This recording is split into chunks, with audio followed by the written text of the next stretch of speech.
Assalamualaikum warahmatullahi wabarakatuh. Perkenalkan, nama saya Theodoron Sakirebau. Saya dari Prodi Ilmu Sejarah, Rombel A, dengan NIM 31114-21002. Tujuan pembuatan video ini adalah sebagai pemenuhan penugasan individu mata kuliah Pendidikan Konservasi dengan Bapak Jarod Tribowo Santoso SPD MSI sebagai dosen pengampu. Nah, di video kali ini saya akan menjelaskan mengenai konservasi, khususnya konservasi budaya, dan pelaksanaannya di daerah asal saya. Sebelum masuk lebih dalam mengenai bahasan khusus, sebaiknya kita mengenal terlebih dahulu mengenai apa sih artinya konservasi. Nah, konservasi adalah suatu usaha yang dilakukan oleh manusia untuk melindungi atau melestarikan berbagai macam hal yang dianggap penting untuk keberlangsungan kehidupan manusia. Hal-hal tersebut diantaranya dapat meliputi lingkungan hidup, hewan, tumbuh-tumbuhan, bangunan, serta benda-benda berharga lainnya. Selain pengertian tersebut, terdapat pengertian dari berbagai sumber lain, seperti dari KKBBI, menyatakan bahwa konservasi adalah pemeliharaan dan perlindungan sesuatu secara teratur untuk mencegah kerusakan dan kemusnahan dengan jalan pengawetan dan pelestarian. Selain itu juga, menurut Undang-Undang Nomor 5 Tahun 1990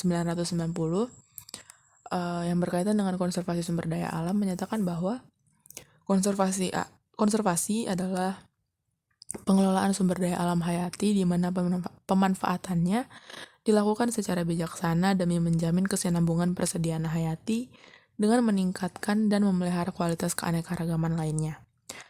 Yang terakhir itu menurut salah satu organisasi, yakni International Union for Conservation of Nature and Natural Resources atau IUCN, menyatakan bahwa konservasi merupakan suatu kegiatan memanajemen antara kehidupan manusia dengan sumber daya alam agar tercipta kehidupan yang dapat tetap dipertahankan dan dilestarikan.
Selanjutnya kita masuk kepada tujuan-tujuan dari konservasi. Menurut beberapa literatur, sering sekali ditemukan beberapa tujuan umum dari konservasi. Di antaranya yang pertama, untuk memelihara maupun melindungi tempat-tempat yang dianggap bernilai supaya tidak hancur, beralih, berganti, atau punah. Yang kedua, untuk menekankan kembali pada pemakaian bangunan lama supaya tidak terlantar atau terbengkalai. Yang ketiga, untuk melindungi benda-benda sejarah ataupun benda zaman purbakala dari kehancuran atau kerusakan. Yang keempat, untuk melindungi serta melestarikan spesies flora dan fauna, terutama yang telah langka supaya tidak terjadi kepunahan. Yang kelima, untuk melindungi serta menjaga ekosistem alam sehingga keseimbangan alam serta kualitas lingkungannya tetap terjaga. Dari 5 tujuan ini, dapat dilihat bahwa tujuan-tujuan konservasi yang umum diperlihatkan atau dijelaskan adalah tujuan-tujuan yang berkaitan dengan konservasi lingkungan hidup atau benda-benda bersejarah. Sebenarnya pada sasaran-sasaran konservasi lainnya, itu memiliki tujuan yang sama, yakni memelihara, melindungi, dan menjaga agar tidak rusak atau tidak punah.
Selanjutnya kita masuk kepada apa sih yang harus dikonservasikan.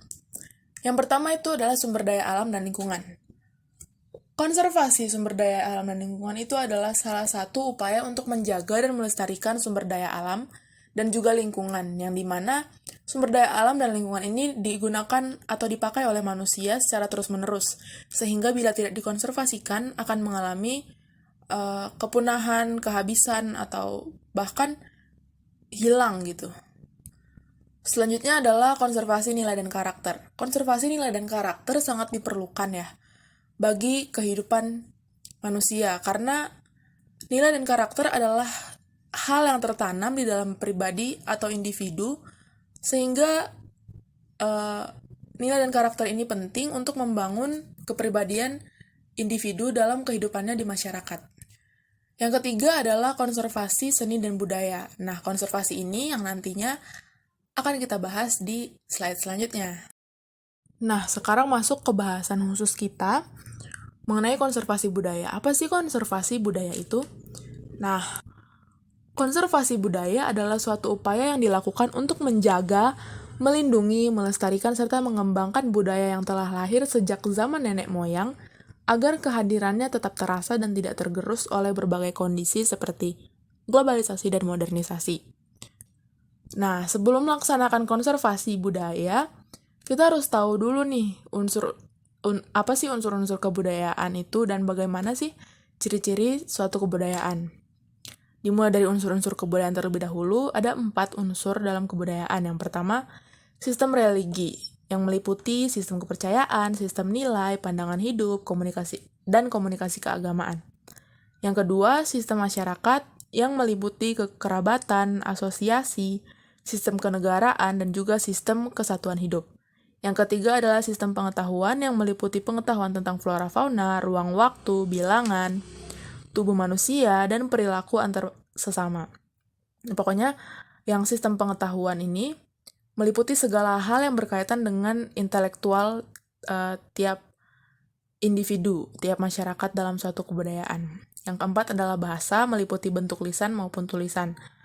Dalam berkomunikasi tentunya setiap manusia memerlukan bahasa ya. Penggunaan bahasa dalam kebudayaan tidak hanya melalui lisan saja, melainkan melalui tulisan juga.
Selanjutnya, ciri-ciri kebudayaan. Yang pertama, kebudayaan adalah produk manusia. Artinya kebudayaan ini diciptakan benar-benar oleh manusia, bukan dari Tuhan ataupun dewa. Yang kedua, kebudayaan itu bersifat sosial. Artinya kebudayaan tidak dihasilkan secara individual, melainkan melalui hubungan-hubungan antar individu itu sendiri. Jadi, dalam suatu masyarakat, kebudayaan tidak datang melalui satu orang, tapi dari kebiasaan atau hal-hal yang terus-menerus dilakukan oleh sekelompok orang dalam suatu masyarakat. Yang ketiga, kebudayaan itu bersifat turun-temurun. Artinya, kebudayaan diteruskan dari generasi dan ke generasi. Yang ketiga, kebudayaan bersifat simbolik. Artinya, kebudayaan ini memiliki ciri-ciri khas atau simbol-simbol yang khas karena kebudayaan sangat bersifat ekspresif. Yang kelima, kebudayaan sebagai sistem pemenuhan. Artinya, kebudayaan sebagai sistem pemenuhan kebutuhan manusia. Dalam pelaksanaannya, kebudayaan merupakan suatu hal yang digunakan untuk pemenuhan kebutuhan manusia, misalnya kebutuhan spiritual atau kebutuhan-kebutuhan lainnya.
Selanjutnya kita masuk kepada salah satu contoh gerakan atau tarian yang berasal dari Mentawai. Tarian ini disebut dengan turut lapgai. Turut lapgai umumnya bersifat abstrak dan sebagian besar mengikuti gerakan hewan-hewan yang berada di sekitar lingkungan tempat tinggal suku Mentawai. Pengamatan dilakukan oleh para suku Mentawai pada saat berburu dan juga pada saat mereka sedang bekerja di ladang. Selama melakukan pengamatan tersebut, hasil dari pengamatannya dituangkan ke dalam tarian dan terdiri dari berbagai gerakan atau biasa disebut dengan ulet-ulet.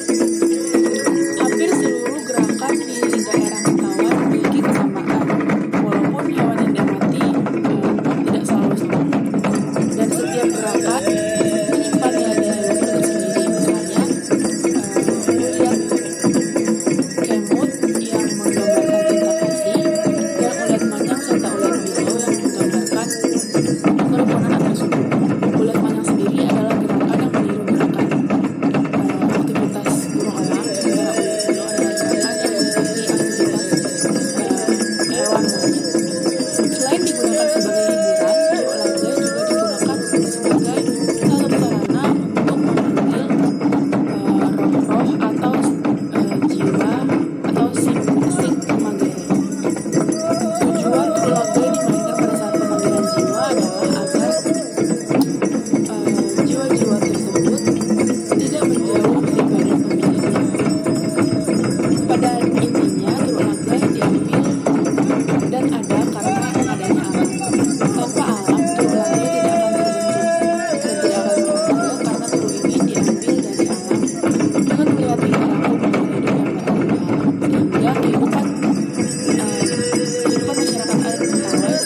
berada di sekitar lingkungan tempat tinggal suku Mentawai. Pengamatan dilakukan oleh para suku Mentawai pada saat berburu dan juga pada saat mereka sedang bekerja di ladang. Selama pengamatan tersebut, hasil dari pengamatannya dituangkan ke dalam tarian. Berikut ini adalah beberapa contoh dari bentuk konservasi budaya di daerah Mentawai. Yang pertama adalah dengan didirikannya Uma Jarai Sikere. Uma Jarai Sikere ini adalah suatu sanggar yang dibentuk oleh Yayasan Pendidikan Suku Mentawai untuk membangun rasa cinta anak-anak dan masyarakat terhadap kebudayaan sendiri, yakni kebudayaan Mentawai. Di dalamnya, anak-anak, remaja, atau bahkan masyarakat dapat mempelajari mengenai adat-adat Mentawai yang meliputi tarian daerah, baju adat, perhiasan-perhiasan daerah, bagaimana cara suku Mentawai untuk bertahan hidup di lingkungan alam, dan segala macam yang berkaitan dengan suku Mentawai. Namun yang diutamakan di sini adalah pelatihan mengenai tarian-tarian daerahnya.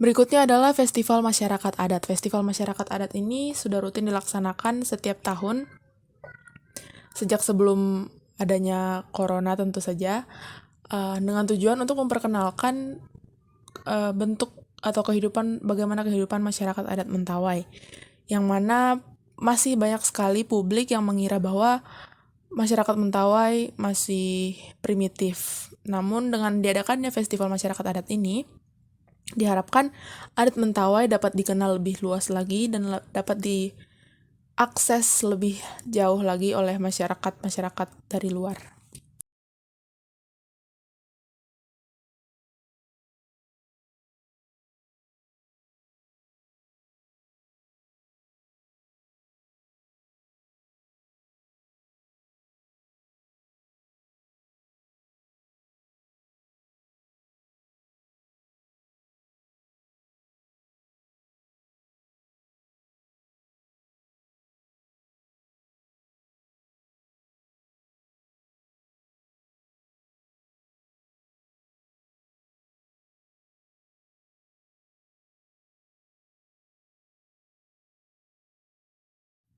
Berikutnya, Festival Pesona Mentawai sama dengan Festival Masyarakat Adat. Festival ini juga telah dilaksanakan rutin setiap tahunnya, tidak hanya untuk memperkenalkan adat Mentawai, melainkan juga untuk memperkenalkan berbagai macam wisata alam yang terdapat di Mentawai, seperti misalnya pantai dengan ombak yang dapat dikatakan sebagai salah satu ombak terbaik di dunia, itu ada di Mentawai.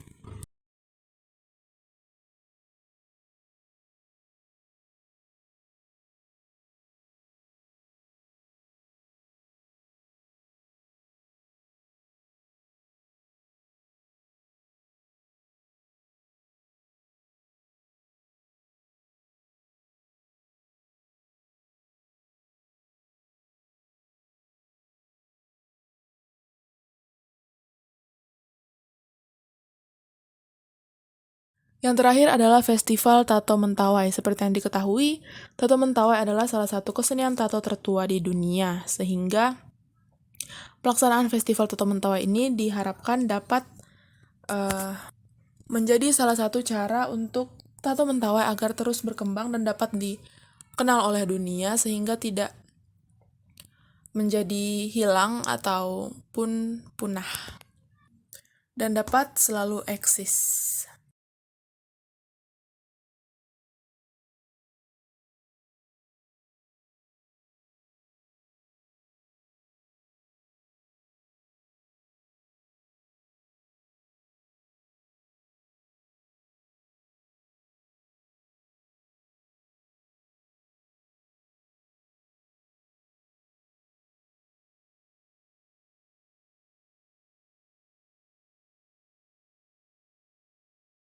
Baik, sekian dari saya. Mohon maaf bila ada kesalahan dalam pengucapan maupun penulisan. Terima kasih.